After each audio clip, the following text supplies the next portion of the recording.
দাদা নমস্কাৰ। নমস্কাৰ। আপোনাৰ অকমান চিনাকিটো দিয়ক, পৰিচয়টো। মোৰ পৰিচয়টো আধা কটত ঘৰ। নামটো আপোনাৰ?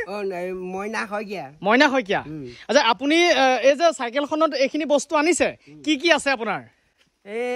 নেমু টেঙা, পদুনা, তিয়হ, আদা, জলকীয়া, কোমোৰা, ৰঙালাও।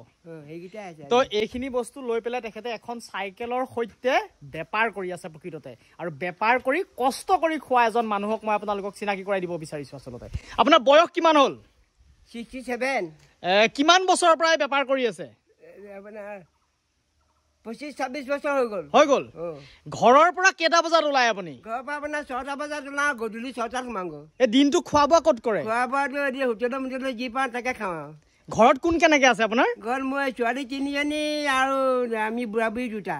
হয়, ছোৱালী 3জনী বিয়া দিয়া হ'ল। হয়, আৰু চাওক এই চাইকেলখন লৈ প্ৰকৃততে তেখেতে এই যে ৰ'দটোত দেখা পাইছে, ইমান গৰমত, যিটো গৰমত আমি প্ৰকৃততে ঘৰত থাকিব পৰা নাই, সেইটো গৰমত, সেইটো ৰ'দত তেখেতে এই চাইকেলখনৰ সৈতে ৰাতিপুৱা 6টা বজাত ঘৰৰ পৰা ওলাইছে আৰু সন্ধ্যা 6টা বজাত ঘৰ সোমাইছে। তেতিয়াহ'লে চাওক, আৰু যিখিনি আমাৰ ইয়াতে বস্তু তেখেতে ঘৰে ঘৰে বিক্ৰী কৰি আছে, এই বস্তুখিনি আমাৰ স্থানীয় লোকৰ পৰাই কালেকশ্যন কৰা বস্তু, মানে গাঁৱৰ পৰা কালেকশ্যন কৰি তেখেতে গাঁৱতে বিক্ৰী কৰি আছে। আৰু তাৰ পৰা এইখিনি চাওক, এয়া নেমু টেঙা আছে, এইফালে আদা আছে, দেখিছেনে? তেখেতে যথেষ্টখিনি কষ্ট কৰি পেলাই মানে ঘৰে ঘৰে এইখিনি বিক্ৰী কৰি আছে। আপুনি কোন কোন গাঁৱত ঘূৰি ফুৰে? গাঁৱত তাৰমানে এই কেইবাখনো গাঁৱৰ এইবিলাক য'তে য'তে ঘূৰি পিনে নামবিলাক চিনি নাপাওঁ তাৰমানে। হয়, যিবিলাক ওচৰৰ গাঁওবিলাকে চবৰে মোৰ একদম হেৰি পুদিবৰ, বেটিয়নী, সেইফালে যাওঁ, তাৰপৰা এই যোগীবাৰী, তাৰপৰা খাওঁতে নতুন মাটি, মেলামৰা, সেই গোটেইখন ঘূৰি ফুৰোঁ। গোটেইখন ঘূৰে ন? আৰু আপোনাক মই তেখেতক অকণমান জোৰত চিঞৰিব লগা হৈছে। তেখেতৰ আচলতে অকণমান কাণখন গধুৰ, সেইটো কথাৰ কাৰণে অকণমান মই জোৰত চিঞৰি পেলাই ভিডিঅ'টো বনাব লগা হৈছে। আচলতে তেখেতক দাদাক এইকাৰণেই চিনাকি কৰাই দিছোঁ, আজিৰ ডেটত মানে আজিৰ যুৱ প্ৰজন্মই কিন্তু এনেকুৱা ধৰণৰ বেপাৰৰ লগত জড়িত হোৱা নাই। আজি যিটো কষ্টত তেখেতে বেপাৰ কৰি পেলাই দিনটোৰ যিটো উপাৰ্জন, আপুনি মানে এনেই ডেইলি কিমান টকাৰ বস্তু বিক্ৰী কৰে? ডেইলি আপোনাৰ 300, 200, 500, কোনো ঠিক নাই, তাৰমানে 600 হৈ যায় কেতিয়াবা। হয়, সেইটো বিক্ৰী কৰা? বিক্ৰী কৰা। আপোনাৰ তাৰ বিক্ৰী থাকে 150, 200, 300 বস্তুৰ ওপৰতে কথা তাৰমানে। হয়, তেনেকুৱা নিজ খালি পৰিয়ালটো চলাই আছোঁ আৰু। পৰিয়ালটো চলাই আছে। তেতিয়াহ'লে চাওক, 150, 200, 300 টকাৰ কাৰণে ৰাতিপুৱা 6টা বজাৰ পৰা সন্ধ্যা 6টা বজালৈকে ছাৰ্ভিচ দিছে তেখেতে এই চাইকেলখন লৈ পেলাই। তথাপিতো তেখেতে কিন্তু সৎ পথত ইনকম কৰি পেলাই ঘৰ চলাবৰ কাৰণে চেষ্টা কৰিছে। আচলতে তেখেত আমাৰ আদৰ্শ বুলি মই কৈছোঁ। এনেকুৱা ধৰণৰ কষ্ট কৰি পেলাই চলি পইচা ইনকম কৰি ঘৰখন চলাই থকাটো ইমান সহজ নহয়। যিটো ৰ'দত, যিটো গৰমত চাওক, আমি ঘৰত থাকিব পৰা নাই, সেইটো ৰ'দত তেখেতে এই বস্তুখিনি লৈ আমি আচলতে এই চাইকেলখন লৈ পেলাই নৰ্মেলি টাউনলৈ, গোলাঘাট টাউন আমাৰ ঘৰৰ পৰা 10 কিলোমিটাৰ ধৰি লওক, এই 10 কিলোমিটাৰ আমি চাইকেলখন লৈ যাবলৈ আজিৰ ডেটত সাহস নকৰা হ'লোঁ। তেখেতে সেই চাইকেলখনটো, খালী চাইকেলখনটো বাদেই দিয়ক, চাইকেলখনত আৰু নাই বুলি 2 কুইণ্টেলমান আপোনাৰ বস্তু হয়গৈনে? 2 কুইণ্টেলমান বস্তু লৈ পেলাই এনেধৰণে বজাৰ কৰি আছে। আৰু এটা কথা আপোনালোকক কৈ দিওঁ, তেখেতে মোক কৈছে এই যে বেপাৰখন কৰিছে, তেখেতে একেবাৰে জিৰ', মূলধন বুলিবলৈ তেখেতৰ নাই, পুঁজি নাই।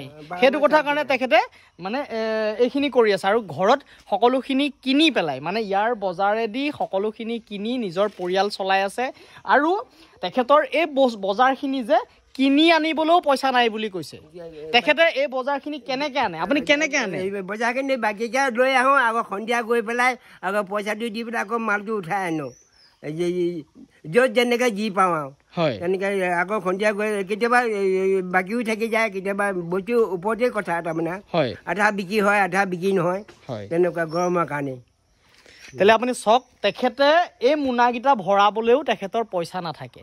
তেখেতে বাকীকৈ গৃহস্থৰ ঘৰৰ পৰা বজাৰটো উঠাই আনে আৰু তেখেতে বিক্ৰী কৰি পেলাই এনেধৰণে পৰিয়াল চলাই আছে। আচলতে তেখেতৰ লগত মই অনুৰোধ কৰিছোঁ আপোনালোকক, যাৰ ঘৰলৈ যাওক তেখেতৰ লগত এই চব্জিৰ মাৰ্কেটিং নকৰিব, দৰ দাম নকৰিব, তেখেতে যি বিচাৰে দিবলৈ চেষ্টা কৰিব দৰকাৰ হ'লে 5-10 টকা তেখেতক বেছিকৈ দিব তেতিয়াহে তেখেত সহায় আমি কৰিব পৰা হ'ব আৰু তেখেতক আমি ইনে পইচাটো ঢেৰ গৈ থাকে আমি ডাঙৰ কিন্তু হোটেল বা ডাঙৰ শ্বপিং মলত গৈ পেলাই আমি কেতিয়াও কিন্তু দাম দৰ নকৰোঁ কিন্তু বহুতকে দেখা পাওঁ এখেত গৈছে চাইকেল লৈ পেলাই যে আপুনি কোমোৰা কিমান টকাত দিছে বোলে 30 টকাত হেই 30 টকা ল'বনে বোলে আচলতে এই শব্দটো তেখেতক নক'ব মই অনুৰোধ কৰিছোঁ গতিকে পাৰিলে 10-20 টকা বেছিকৈ দিব মাৰ্কেটিং নকৰিব কাৰণ এইটো ৰ'দত কষ্ট কৰি সৎ পথত খাইছে আৰু একেবাৰে জিৰ' মূলধনত তেখেতে বেপাৰ কৰি আছে গতিকে আমাৰ এই গোটেই অঞ্চলটোত তেখেতৰ দৰে আৰু বেলেগ এজন বেপাৰী মই ইয়াতে দেখি পোৱা নাই